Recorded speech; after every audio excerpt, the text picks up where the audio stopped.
Bonjour. Aujourd'hui, c'est la deuxième étape, le deuxième épisode de la construction de notre système PAC. PAC, c'est quoi? C'est un système d'efficience. Donc, c'est bien plus qu'un modèle Notion. C'est vraiment une façon de gérer vie personnelle et vie professionnelle que moi, je développe depuis quelques mois, depuis quelques années avec les clients que j'accompagne, que j'ai la chance d'accompagner. Et donc, au fur et à mesure, je tweak ce système, je le modifie, je l'améliore. Et il est composé de trois parties principales, profil, action et création. Vous savez que chez Creacity, tout va par trois. Et à l'intérieur de chacun de ces axes, il y a trois sections. Et à l'intérieur de chaque section, il y a trois points d'attention. Donc, ouais, encore une fois, tout va par trois. C'est un système qui est assez cohérent, je crois, mais que vous pourrez quand même adapter à votre sauce, à votre manière, selon vos obligations ou selon vos impératifs. Si vous n'étiez pas à l'épisode précédent, je vais vous montrer d'où on repart. Donc, on repart de l'épisode précédent dans lequel on a téléchargé vraiment le modèle de base sur lequel on va construire notre système. Et puis après, ben, je vais vous montrer étape par étape ce qu'on fait aujourd'hui. Aujourd'hui, on fait quoi? Les relations. Les relations, et évidemment, en parlant des relations, on va parler des personnes, des entités, des galaxies. Évidemment, les relations et les personnes, ça va ensemble. On se comprend, hein. Donc, on a les relations dans Notion, les relations entre les tables, entre les bases de données. Et ici, on va utiliser ça pour expliquer un des grands principes, effectivement, de Notion. C'est ces relations entre les bases de données. Et puis, on ira un petit peu plus loin avec une ou deux petites formules sympathiques et une ou deux automatisations qu'on va utiliser avec Make. Make, qui est un outil d'automatisation pour lequel j'ai aussi une formation, mais pour lequel peut-être vous feriez mieux de prendre Créabo, la formule d'abonnement. J'en parle pas maintenant, je ferai ça plus tard, mais voilà, vous devez savoir que ça existe et qu'en plus, il y a un petit code promo un peu plus loin dans la vidéo qui peut être peut-être intéressant pour ceux qui veulent vraiment lier Notion et Make et pour pouvoir automatiser toute une série de choses qui sont normalement pas possibles. Alors, d'où est-ce qu'on démarre? Eh bien, on démarre de ceci. On démarre de PAC, le système complet que vous trouverez sur Creacity /PAC. Et c'est un petit peu avec ça qu'on a commencé la dernière fois qu'on a abordé ce système. Et on l'a téléchargé, ce système, et je vous ai montré un petit peu comment le paramétrer à la base, avec tous les jours qui sont déjà créés. Il y a 3 années de calendrier complètes qui sont à l'intérieur, 3 années complètes de calendrier qui sont à l'intérieur du système. Il y a 40 pages, il y a beaucoup de bases de données, il y a des milliers de relations entre ces bases de données. Donc, il y a beaucoup de choses qui sont déjà configurées. Et donc, qu'est-ce que vous pouvez faire? Ben, vous pouvez regarder la petite vidéo d'explication si vous n'avez pas encore vu le premier épisode. Et ensuite, vous pouvez simplement dupliquer le modèle et commencer à partir de là. Donc, si vous n'étiez pas là au précédent épisode, vous n'avez pas raté grand-chose. Vous dupliquez le modèle qui est là et on est parti et on commence. Si vous ne savez pas comment on duplique un modèle, ben, tout simplement, vous cliquez ici dessus. Là, ici au-dessus, vous avez un bouton dupliquer en haut à droite. Il est là. OK. Vous appuyez sur dupliquer et vous l'ajoutez à votre espace de travail, l'espace de travail que vous voulez utiliser. Alors, vous voyez que moi, j'en ai évidemment beaucoup, beaucoup, beaucoup, parce que je fais pas mal de choses quand même avec Notion, mais voilà. Donc, c'est très simple, et vous aurez alors le système de départ avec ceci qu'on avait déjà construit, avec toutes les bases de données, etc. Donc, voilà, je ne reviens pas là-dessus. C'est ce qu'il y avait dans la première vidéo, dans la vidéo d'introduction, celle-ci, celle que vous pouvez voir là. Et si ça vous intéresse, rentrez votre adresse mail aussi pour vous abonner à Epistola, la newsletter euh, à intervalles à peu près irréguliers. Style, c'est à peu près tous les mardis, normalement, sauf quand j'oublie, sauf quand il y a trop de nouvelles. Enfin bon, je vous conseille quand même de vous inscrire à Epistola parce qu'il y a quand même beaucoup de nouvelles qui arrivent, il y a beaucoup d'informations qui arrivent. Il y a les lives que j'annonce aussi via la newsletter. Ça me paraît pas inintéressant. Et donc, aujourd'hui, on va se concentrer fort sur quelle partie? Sur les contacts, les entités, les galaxies, et on va même aller chipoter dans les outils. Prenez une petite boisson, un petit café, un petit thé, un petit truc tranquille. On va aborder tout ça en douceur, étape par étape. Ça va être assez simple, mais quand même assez puissant aussi, je crois. Bonjour, je m'appelle Vince et bienvenue sur Creacity.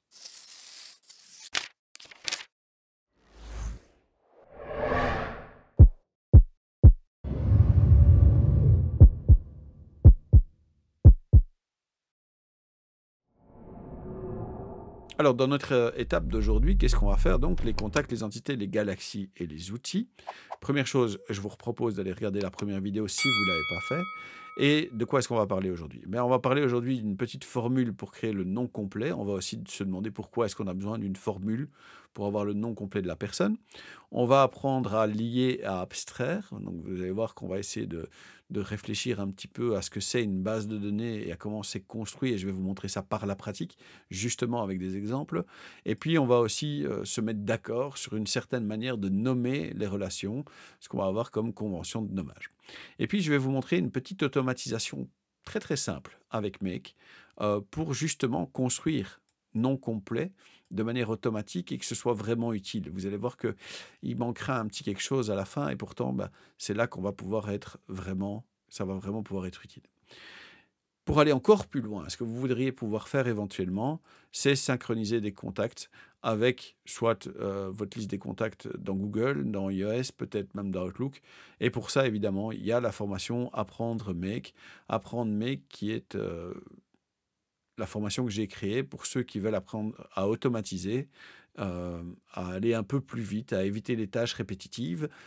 Et bon, j'en reparlerai encore à la fin de la vidéo, mais il y a une formule d'abonnement qui permet d'avoir accès à toutes les formations vidéo pour un prix assez ridicule. J'en reparle un peu plus loin. Mais donc, je repars d'ici de mon étape numéro 2 et vous allez voir que vous pourrez avoir accès à cette étape numéro 2. Vous ne pourrez pas la dupliquer, mais vous pourrez en tout cas regarder où j'en suis, quel résultat ça donne. Commençons par rentrer effectivement ici dans notre système. Notre système, il commence avec le panneau de contrôle, hein, vous vous en souvenez. Et je vous le disais, aujourd'hui, on va s'occuper surtout ici de cette branche-ci, les partenaires avec les entités, les personnes, les galaxies. Et on va même venir chercher un petit peu ici, dans les ressources, les outils. Alors, je vous montre d'abord un petit peu à quoi ça ressemble, et puis on va expliquer chaque morceau individuellement. Qu'est-ce qu'on veut d'abord, de quoi est-ce qu'on veut d'abord s'occuper? On veut d'abord s'occuper des personnes. Alors, au niveau des personnes, je ne vais pas aller trop loin dans toute l'explication de tout ce qui se passe, parce que tout simplement, c'est quelque chose que je fais avec les formations hein, de Notion. Vous avez la formation gratuite Découvrir Notion en 3 jours qui est disponible, ou le kit complet. Mais en somme, donc ici, je ne vais pas revenir 150 fois sur toutes les propriétés qui sont là. Vous avez vu que j'utilise quand même les petites icônes ici, puisque maintenant on peut choisir l'icône pour chaque propriété. Donc, prénom est du type texte, nom est du type texte, date de naissance, forcément c'est une date, l'âge, il est calculé, c'est une formule. Donc ça, c'est une des formules qu'on va regarder aujourd'hui. Alors, donc, cette histoire de mettre des petites icônes et tout, c'est vrai que ça simplifie, enfin, ça rend le truc un peu plus agréable, mais parfois, ça rend les choses un peu compliquées, on se rend peut-être plus exactement compte.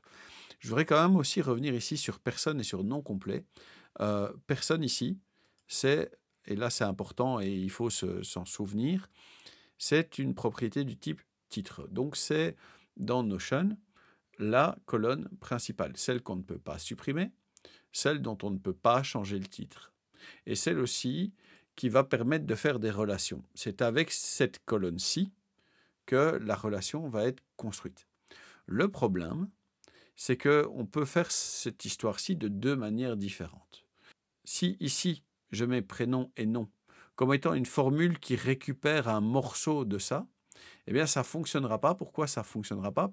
Tout simplement parce que ça va nous empêcher d'utiliser ces colonnes-ci pour faire des synchronisations avec les carnets de contact. Donc, j'ai bien besoin d'avoir ici, pour prénom, une colonne du type texte, pour nom, une colonne du type texte. Ce qui veut dire que ici, si je veux réécrire ça, enfin si je veux utiliser cette colonne personne ici comme une colonne du type titre, il faut que je fasse quoi? Il faut peut-être que je réécrive chaque fois ça à la main. Alors, je veux bien l'écrire à la main à chaque fois, mais c'est un peu ennuyant. C'est là qu'éventuellement, on va avoir tout à l'heure, je vais vous montrer, une petite automatisation toute simple qui va nous permettre de créer ici le nom complet. Qu'est-ce que cette automatisation, elle va faire? C'est tout simple. Elle va se demander, tiens, est-ce qu'il y a quelque chose de nouveau dans Notion? Ça, c'est notre première automatisation ici, notre première étape. Et puis, elle va faire tout simplement une mise à jour. Une mise à jour de quoi? Eh bien, de cette ligne-ci. C'est-à-dire que si je crée ici un nouveau contact, je vais devoir donner un nom à ce nouveau contact, un prénom et un nom. Donc, je vais par exemple dire Camille Blanchot. Voilà. Vous voyez que ici, ça s'est complété automatiquement. Pourquoi? Parce que ça, c'est une formule. OK? Et ça, cette formule, je vais revenir là-dessus aussi. Mais ici, il n'y a rien. Ici, il n'y a rien et c'est ennuyant parce que justement, ça va nous empêcher de faire le lien entre les personnes, puisque ça, ce sera vide. Et si je veux le faire automatiquement, ben, j'ai besoin d'utiliser Make, j'ai besoin d'utiliser ce petit scénario. Je vais le faire tourner dans quelques secondes. Donc, qu'est-ce que ça donne cette histoire? Ça donne que maintenant ici, j'ai bien une colonne prénom qui est du texte, une colonne nom qui est du texte. Et donc, je vais pouvoir réellement utiliser ça pour mes synchronisations avec les carnets de contact. Qu'est-ce que je pourrais encore faire? Je pourrais encore ici, par exemple, commencer à utiliser tout ça pour mettre une photo, la photo de quelqu'un. Et cette photo-là, je vais pouvoir la réutiliser après. Vous avez vu comment je l'ai utilisée ici en couverture. Bon, comment est-ce que je pourrais faire ça? Je rajoute la petite photo de Camille. Je choisis un fichier et je récupère Camille. OK. Voilà. Alors vous allez voir qu'après, on va la relier aussi à une entité, à une galaxie, ce sera pour après. Mais je vais déjà vous montrer quand même deux choses. Premièrement, cette petite formule-ci, et ensuite notre petite automatisation. Pour la formule qui est là, c'est pas difficile, c'est une formule très simple. Qu'est-ce qu'elle fait cette formule? Elle prend la propriété prénom, un espace, ici ça c'est l'espace, et elle ajoute la propriété nom. Et donc, c'est pour ça que ici le nom s'affiche Camille Blanchot. Et ce serait suffisant si dans Notion, ceci pouvait devenir la propriété du type titre, qu'on pourrait utiliser de deux manières différentes. Sauf que ce n'est pas possible dans Notion. Dans Notion, ceci reste vide, sauf si tu le remplis à la main. Et donc ça, c'est pas top. C'est pas top parce que ça nous empêche vraiment d'utiliser ça pour nos relations. C'est pour ça que, éventuellement, soit vous l'écrivez à la main, bon, soit vous utilisez cette petite automatisation dont je vous parlais tout à l'heure. Et on va voir un petit peu ce que c'est. Cette automatisation, elle vérifie ce qui se passe au niveau de cette base de données-là. Elle va faire un update en récupérant quoi? Eh bien, elle va récupérer le prénom et le nom. Et elle va remplir comme ça non complet. Alors encore une fois, si cette automatisation-là, elle vous semble un petit peu compliquée, c'est pas si grave que ça. Il y a la formation Apprendre Make pour y arriver. C'est vraiment pas très difficile. Ici, vous voyez bien qu'on prend le prénom, on met un espace, NBSP, et puis on prend le nom. C'est simplissime. Et on récupère l'ITM ID, donc on récupère la ligne qu'on est en train de modifier à partir de notre premier module ici qui était en train de vérifier ce qui change ou ce qui ne change pas. C'est vraiment pas super compliqué. Mais je vais quand même le laisser tourner maintenant. Et voilà ce que ça donne. Et donc maintenant, vous avez vu, maintenant le nom de Camille, c'est bien affiché ici en mode complet. Et ici, j'ai bien l'image de Camille en mode couverture. Ce qui veut dire que par exemple, si je veux l'utiliser dans une galerie, je peux utiliser la photo de Camille ici. Je peux l'utiliser de deux manières différentes, puisque la vue de galerie, ça peut fonctionner grâce au niveau de l'aperçu de la carte, grâce à l'image de couverture ou grâce à photo. Alors ici, dans ce cas-ci, c'est la même chose, mais vous pouvez avoir les deux possibilités. Ça peut être bien dans les deux cas. Et si vous adaptez l'image, on peut faire ceci. On peut changer la taille des aperçus si vous avez envie, si ça peut vous être utile, par exemple. Voilà, on fait ça, par exemple. C'est une autre manière de présenter les choses. Mais voilà, c'est quelque chose qui est rendu possible par cette petite automatisation. Alors, est-ce que vous en avez besoin de cette automatisation? Non, pas vraiment. Est-ce que c'est sympa de l'apprendre? Oui, c'est sympa de l'apprendre. C'est utile, ça va vous permettre de faire beaucoup de choses en plus. Alors, donc, tout ça, c'est nos personnes. Encore une fois, c'est pas très compliqué. C'est ce que je fais dans le pack complet, c'est-à-dire que on utilise les différents types de champs, les emails, les téléphones, etc. Là où ça devient un peu plus intéressant, c'est que ici derrière, je vous parle d'entités et de galaxies. Alors, qu'est-ce que c'est ces entités? Qu'est-ce que c'est ces galaxies? Eh bien, ce sont deux autres bases de données qui sont ici, les entités et les galaxies. Une entité, c'est quoi dans le système? Une entité, c'est un regroupement de personnes. Et donc, ça pourrait être une entreprise, une association, l'État, peu importe, un regroupement de personnes. Par exemple, No Code France, c'est une entité, c'est une association. Je dirais même que quelque part, on pourrait discuter sur le fait que le Discord de Notion en français est une sorte d'entité. OK? Donc, une entité, c'est un regroupement de personnes. On a les personnes ici, c'est les personnes individuelles, c'est les gens. Et puis, on a les entités, c'est les regroupements de personnes. OK. Et qui ont une forme juridique, en quelque sorte. Hein, une sorte de regroupement un peu institutionnalisé, quoi.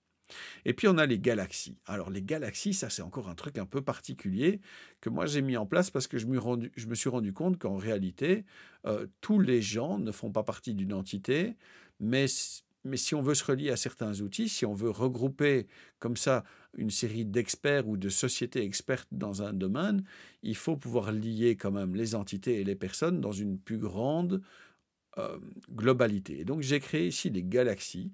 Et vous voyez qu'en termes de galaxies, j'ai la galaxie du no-code, des formations, de la consultance. Et si je reprends ma très chère Camille, ici à Camille, je vais pouvoir dire que Camille, elle est dans le monde du no-code. C'est quelque chose qu'elle fait, c'est un domaine, une galaxie dans laquelle elle évolue. Mais surtout, Camille, elle est connue, entre autres, hein, mais surtout quand même, comme étant la community lead de Notion en francophonie. Et donc ici, dans les outils que Camille utilise, je vais la mettre quand même dans Notion. Alors vous pourriez me dire, pourquoi est-ce que Notion n'est pas une galaxie? Et je vous dirais, mais pourquoi pas? Là, ça dépend de vous. Moi, je considère que Notion, c'est pas une galaxie parce que ça fait partie d'un grand tout qui s'appelle le no-code. Mais si vous voulez en faire une galaxie, mais ma foi, allez-y, faites-vous plaisir, ça ne me dérange pas.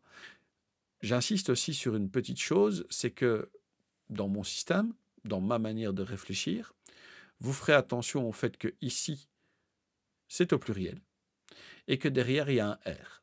Pourquoi au pluriel? Parce qu'on peut être lié à plusieurs entités. Pourquoi un R? Parce que c'est une relation. Si je regarde le type de propriété que j'ai ici, c'est une relation. Et ma relation, elle se fait avec quoi? Eh bien, avec la table des entités.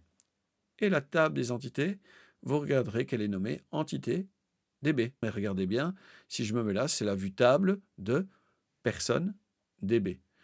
Ici, c'est une relation avec entité DB. Et là, vous avez compris aussi que ça, c'est une relation avec quoi? Avec Galaxy DB.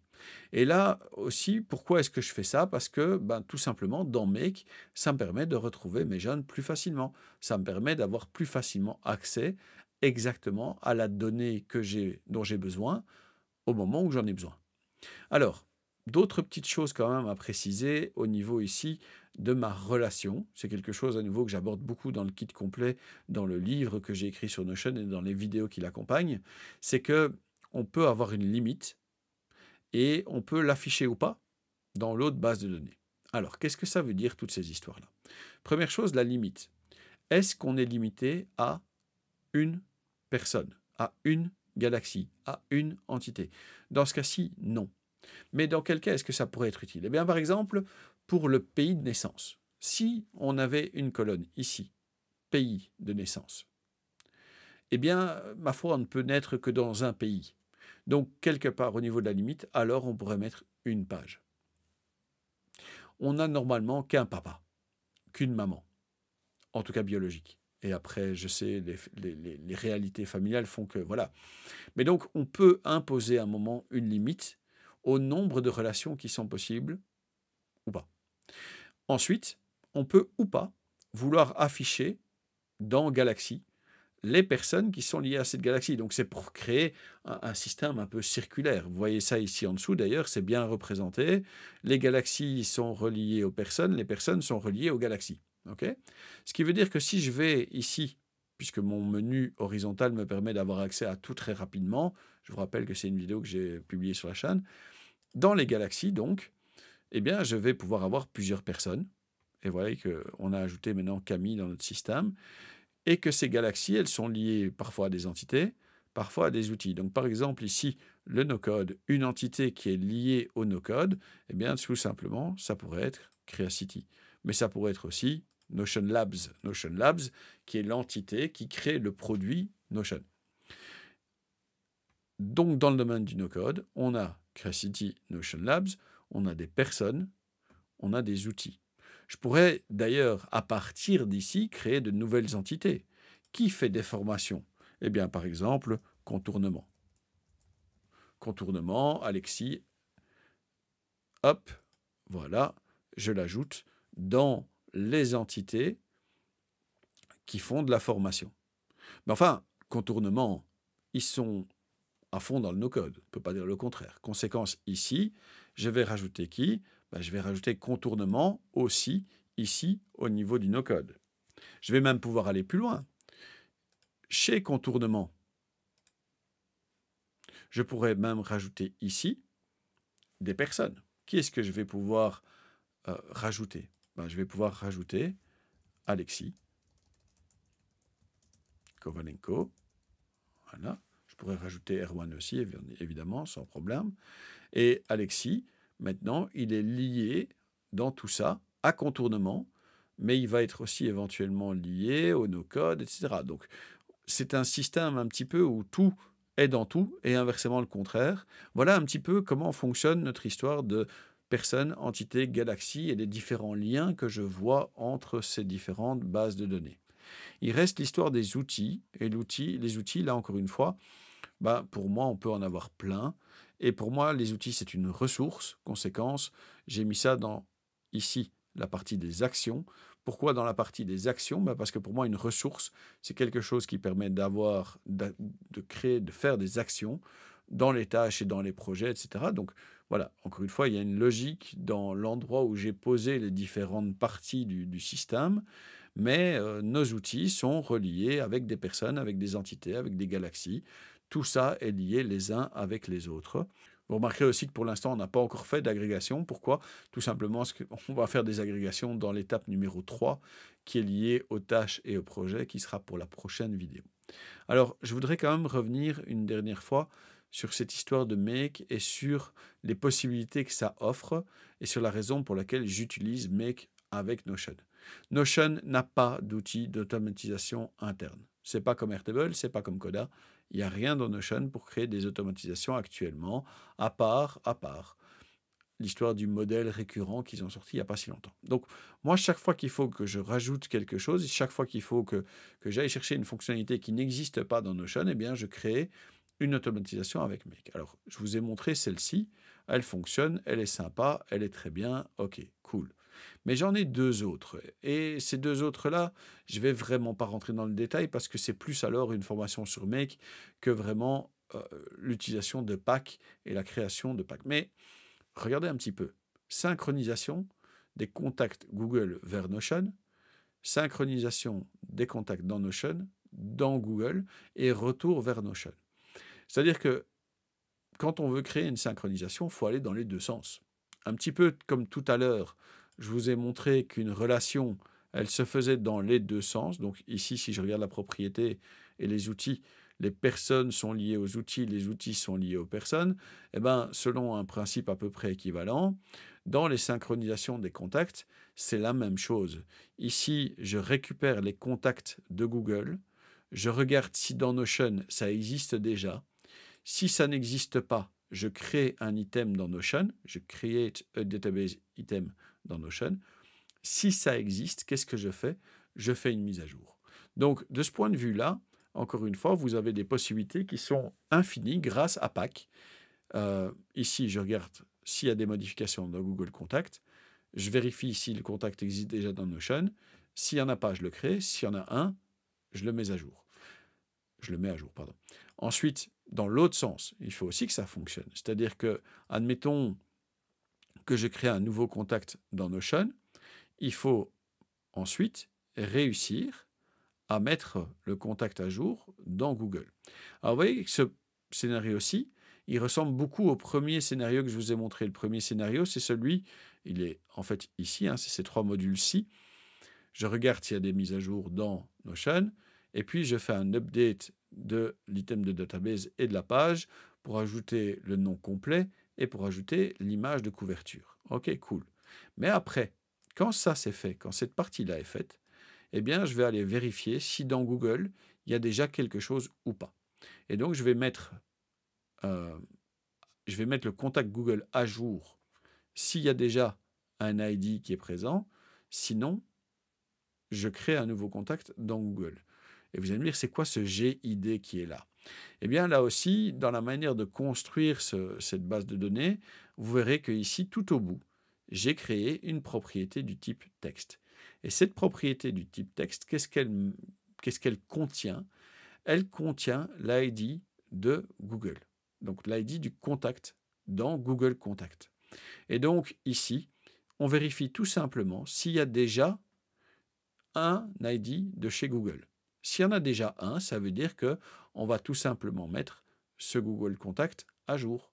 S'il n'y en a pas, alors je vais créer un nouveau contact dans Google et je vais mettre mon item de database à jour pour que cette personne récupère ici un ID de Google Contact. Alors celle-là, elle est déjà un peu plus croustillante, elle est déjà un petit peu plus compliquée. Et encore une fois, c'est à ça que sert la formation Apprendre Make. Et c'est là, encore une fois, que je le répète, peut-être que Créabo, ça peut être une bonne solution pour vous. Pourquoi? Parce que vous avez d'un côté toutes les vidéos pour apprendre Notion, mais vous avez aussi toutes les vidéos pour apprendre Make et toutes les vidéos pour apprendre Power Apps. Tout ça pour un abonnement de 25 € par mois normalement, sans arnaque, sans complications, sans trucs bizarres dans les conditions générales. Non, non. Quand vous êtes abonné, vous avez accès. Quand vous n'êtes plus abonné, vous n'avez plus accès. Vous choisissez quand vous arrêtez, vous choisissez quand vous commencez. C'est terminé, c'est très très simple. Il n'y a pas 150 questions à se poser. D'ailleurs, vous allez voir, la fac, elle est très très courte. Euh, ça dure. C'est un abonnement avec un engagement d'1 mois, c'est renouvelable. Et ensuite, quand vous voulez arrêter, ben vous arrêtez et puis c'est fini, on n'en parle plus, quoi. Et pour ça, je voudrais juste dire que si vous voulez accéder à tout le contenu ici, eh bien, vous pouvez utiliser le code coupon ABO. Voilà. Et avec ABO, eh bien, vous aurez 15 € de moins pendant 3 mois. Et donc, ça va vous coûter 10 € par mois pendant 3 mois. Ça me paraît être un bon deal. Franchement, 10 € par mois pour avoir accès à toutes les vidéos, que ce soit Notion, que ce soit Make ou que ce soit Power Apps. Ça me semble assez inattaquable. Et puis, à un moment ou l'autre, il y aura aussi Airtable. Voilà déjà si ça vous intéresse, vous pouvez toujours mettre votre adresse mail déjà pour être tenu au courant du moment où la formation va sortir. Mais voilà, ça c'est déjà la table des matières prévisionnelles de cette formation-là. Et elle sera aussi dans Créabo à ce moment-là. Donc je pense que c'est quand même plutôt pas mal comme système. Voilà, je pense que pour l'histoire des contacts, je pense qu'on a expliqué pas mal de choses. Je pense qu'on a été déjà assez loin. Il y en a déjà expliqué pas mal de trucs. Et surtout, ce qui est important de mon point de vue, ce que vous devez absolument retenir d'aujourd'hui, c'est que, il faut créer des relations qui sont solides entre les différentes branches de votre système en utilisant les bonnes options, donc les options de une seule relation ou une infinité de relations, et le nommage de ces relations pour être sûr de toujours bien s'en sortir et de savoir où on est dans le système et c'est relié avec quoi. Et puis derrière, si vous avez envie d'aller un petit peu plus loin dans Notion et de combler les trous, de combler ce que Notion ne propose pas, il y a les automatisations qui vont vous permettre d'aller plus loin. C'est la deuxième étape de notre construction du système PAC et il y en a encore beaucoup à venir derrière. La prochaine fois, on va s'occuper des tâches et des projets. Et là aussi, on va faire des trucs assez croustillants, il faut bien le reconnaître. Et dans cette deuxième étape, d'ailleurs, je vais le construire avec vous, vraiment étape par étape, petit point par petit point. Ici, c'était plus des concepts généraux. Je n'ai pas expliqué comment créer des colonnes dans une base de données, tout simplement parce que ça fait partie de Découvrir Notion en 3 jours, la formation gratuite que je vous propose, ou du kit complet Notion dans lequel vous avez 2 livres, 2 formations vidéo et 10 templates. Donc là, vraiment, il n'y a pas moyen de faire plus au niveau de Notion et pour apprendre Notion et s'en sortir complètement que le kit complet Notion. Donc, j'ai pas été jusque-là, parce que, encore une fois, c'est disponible ailleurs. Mais la prochaine fois, par contre, je vais vraiment tout construire, les bases de données de tâches, les bases de données de projets et les liens entre elles, parce que là, il y a quelque chose de beaucoup plus fin à expliquer. Il y a des petits trucs un peu plus subtils. Et donc, pour moi, ça fait sens de créer tâches et projets avec vous ensemble. Encore une fois, je m'appelle Vince et je vous remercie d'avoir regardé cette vidéo. N'oubliez pas d'aimer, de commenter, de partager, de vous abonner et de faire sonner la cloche. Soyez sympa dans les commentaires parce que les trolls, c'est uniquement chouette quand ça danse, ça chante ou ça fait des câlins. Puissions-nous nous voir bientôt. Merci et au revoir.